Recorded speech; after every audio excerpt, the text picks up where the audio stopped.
What's going on, y'all? This GA. So have you ever been challenged with disobedience? And I'm talking about being obedient to the Father. And like every time he asks you to do something, it's like, oh man, I gotta find something else to do. Or I ain't doing that. I don't want to do that. I don't want to. No, I ain't taking them nothing. They talk bad to me, and all that. Well, let me share something with you.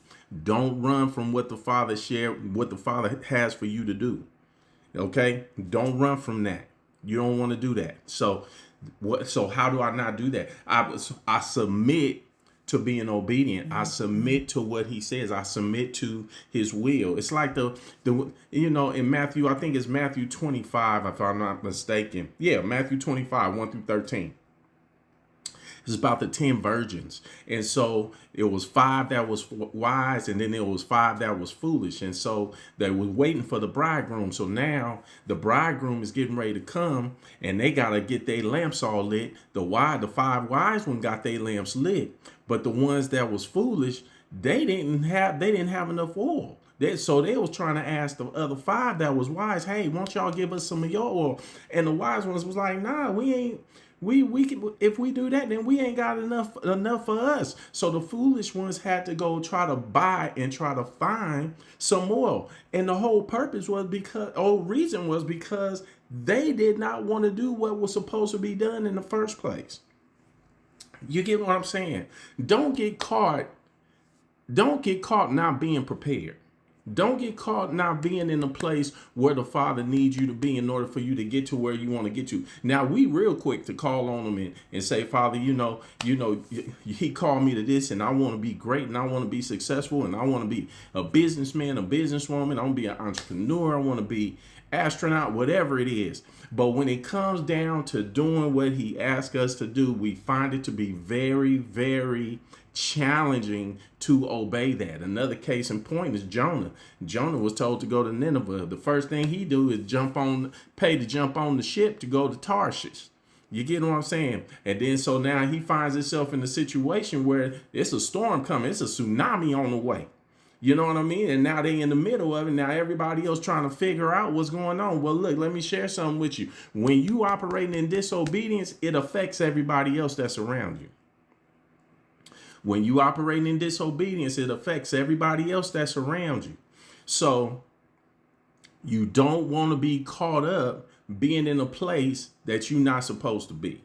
You see what I'm saying? So in that case, you want to make sure that you have your mind fixed, renew your mind with his word, and say, look, Father, even if you're dealing with fear, even if you're nervous about something, face the fear and do it anyway.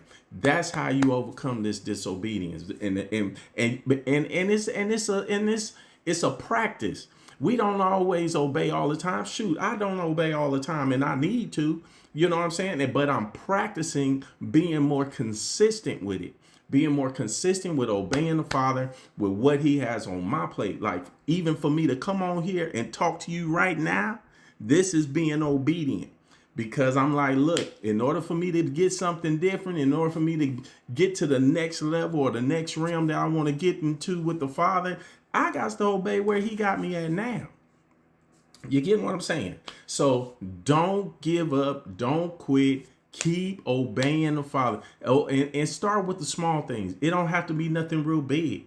Start with the small stuff and let the Father, look, Father, I just want to obey everything you say. Help me to obey. If you got to write it down, write it down. If you got to help you to remember, even ask the Holy Spirit, bring it back to my remembrance. Make sure I don't forget what the Father want me to do. You get what I'm saying? So you just got to be tenacious about it. You got to have some tenacity behind obedience.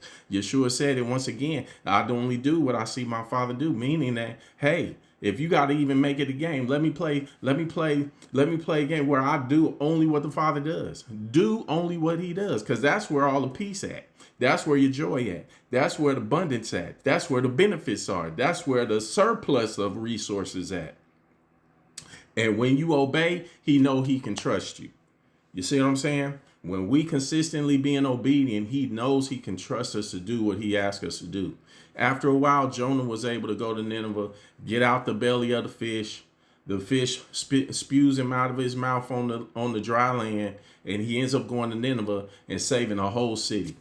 You get what I'm saying? So don't allow disobedience to keep you from the magnitude of miracles, signs, and wonders that can flow through you, because the Father wants to use you to touch somebody else. You got to remember, when I'm being disobedient, now I'm being selfish, because when I obey him, whatever he tells me to do is not going to be for me. It's going to be for the benefit of his people, to expand his kingdom. It's not about us. So look, no matter what you do, you obey. Obey. And so if anything that I said here has even blessed you or touched you, share it, follow for more. But until next time, this GA. Love you. Talk to you soon. Peace.